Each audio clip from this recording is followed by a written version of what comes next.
Hello students, welcome back to Good Learners. This is Safia Siddiqui and the chapter that we're covering today is When People Rebel, 1857 and After. In the past chapters, we've seen that the people of India weren't quite content or happy with the rule of the East India Company. It was quite natural for them to rebel. We talk about the greatest rebellion of the colonial history in this chapter.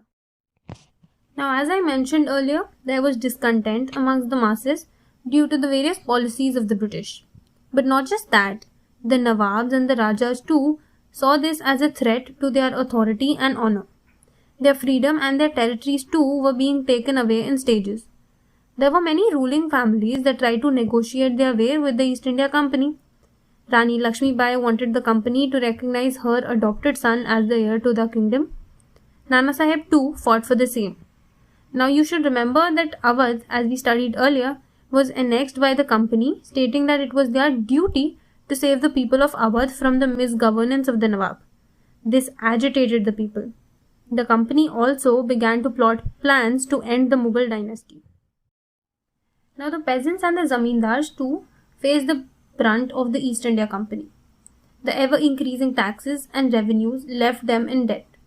The sepoys were unhappy too, as the wages were minimal and the working conditions were terrible. Apart from that, the East India Company was quite religiously intolerant. The sepoys also had to sign a contract agreeing to serve overseas for the company away from their family. This agitated the soldiers. The sepoys also responded to what was going on back home with the peasants.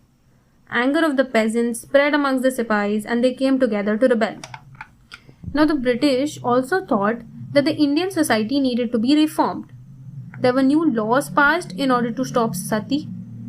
Widow remarriage was introduced and English language education was promoted. Now missionaries were given residence and encouraged to spread Christianity. Now, when we talk about a revolution or a rebellion to be successful, it is important for the people to work together. So importance here lies in organizing, properly communicating, taking initiative, and then finally displaying the confidence. And this is exactly what happened in 1857 in North India. There were several mutinies rising up from different parts of the country against the East India Company and their rule. On 29th March 1857, Mangal Pandey was hanged to death because he attacked some East India Company officers. This enraged the soldiers, but they finally rose to rebellion when they refused to do the army drill using the cartridges which was covered in pig and cow fat. This hurt their religious sentiments. Now a few of these soldiers were put in jail because of this. Finally on 10th May, soldiers marched to release the imprisoned sepoys, and on their way, as a sign of protest, they set fire to the properties of the British, and thus they declared war on the Firangis. They then unified and marched to Delhi to meet and proclaim Bahadur Shah Zafar as their leader. Zafar complied, and so did the rulers from the small kingdoms, thinking that if Bahadur Shah Zafar could get their authority back through this struggle, even they would. The British did not expect the rebellion to take this huge turn. Now the news spread and more people joined in, thinking it was the end of the British rule. Delhi, Kanpur, Lucknow became the nodal points of the rebellion. Many local leaders emerged too. Nana Sahib, the adopted son of Peshwa Bajirao, proclaimed himself as the Peshwa and he declared that he was the governor under Bahadur Shah Zafar. Rani Lakshmi Bai with Tatya Tope, Birjis Qadr in Lucknow with the help from his mother Begum Hazrat Mahal, and Rani Avanti Bai became active members of the rebellion from their territories. The British faced defeat in many such battles. New leaders like Bakht Khan, Ahmadullah Shah, Kuwar Singh too managed to unite the people against the East India Company. Now, after all these defeats, the East India Company, in order to suppress the rebels, bought reinforcement from England. They passed new laws to suppress the rebel and keep them in prison for long. And then Delhi was recaptured again in September 1857. Bahadur Shah Zafar was imprisoned and sent to Rangoon, which is a city now in Myanmar, with his wife. He died in 1862. People, however, continued to fight the British. Lucknow was taken back in 1858. Rani Avanti Bai and Rani Lakshmi Bai were defeated too. Tantia Tope was killed in 1859.